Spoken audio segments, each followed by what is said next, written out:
Are you tired of spending $5 on flies that don't even catch fish or you lose immediately? Well, I have a solution to this problem, and let me introduce you to my friend the Wax Worm Nymph. This pattern imitates the larval stage of the wax moth, the Galleria melanella. In the description you can find links to all the materials I used making this pattern.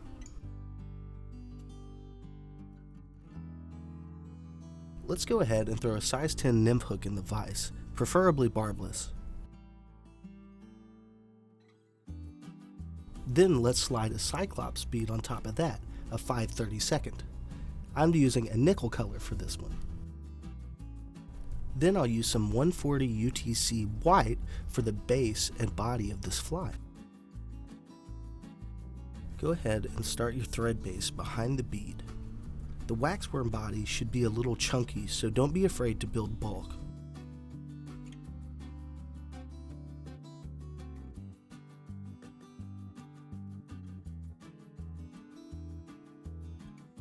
Wrap towards the bend in the hook and then back towards the bead.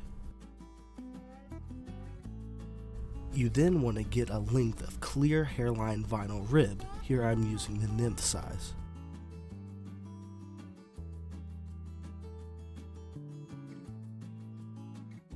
You want to secure this right behind the bead. This can be very tricky, but as long as you get a nice tight wrap over it, it won't be too bad.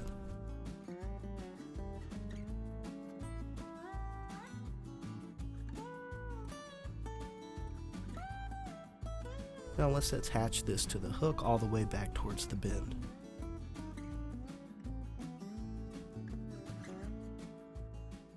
Wrap under the ribbing just a bit and back towards the bead.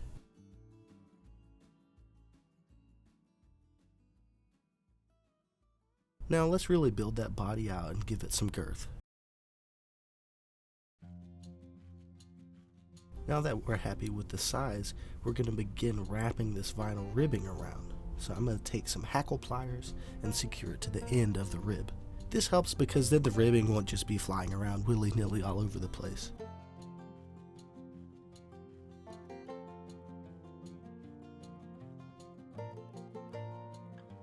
So we'll move our thread out to the side and begin spiraling the ribbing.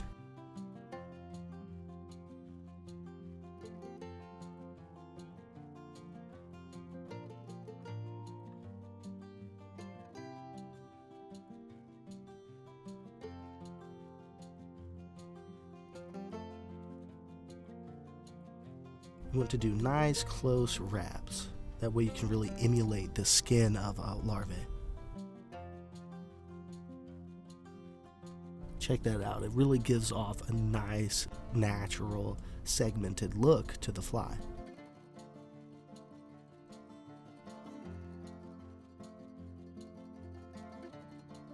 We're going to stop right behind the bead head. Now we're going to secure this ribbing to the fly. This part can also be very tricky, but with a little practice you'll be a pro at it in no time.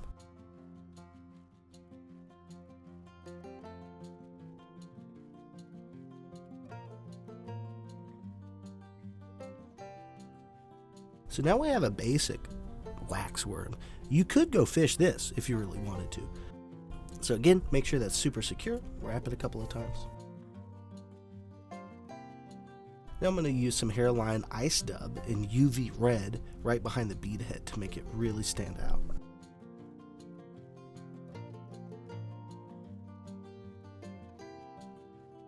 Let's go ahead and create a little dubbing noodle on the thread.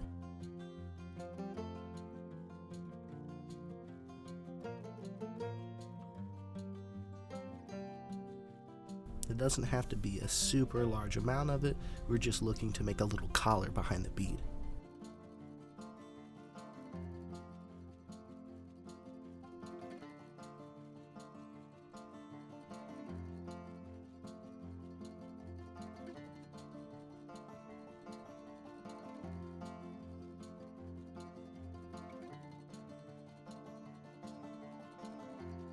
Once you're comfortable with how it looks, go ahead and finish the fly by wrapping 4 to 5 times around the bead. And as you see, mine jumped the bead there, but it's all good. There you have it, a waxworm pattern. I hope you enjoyed the video. If you'd like to see more flies tied like this or fishing adventures, be sure to check out the channel and see if there's anything you like here.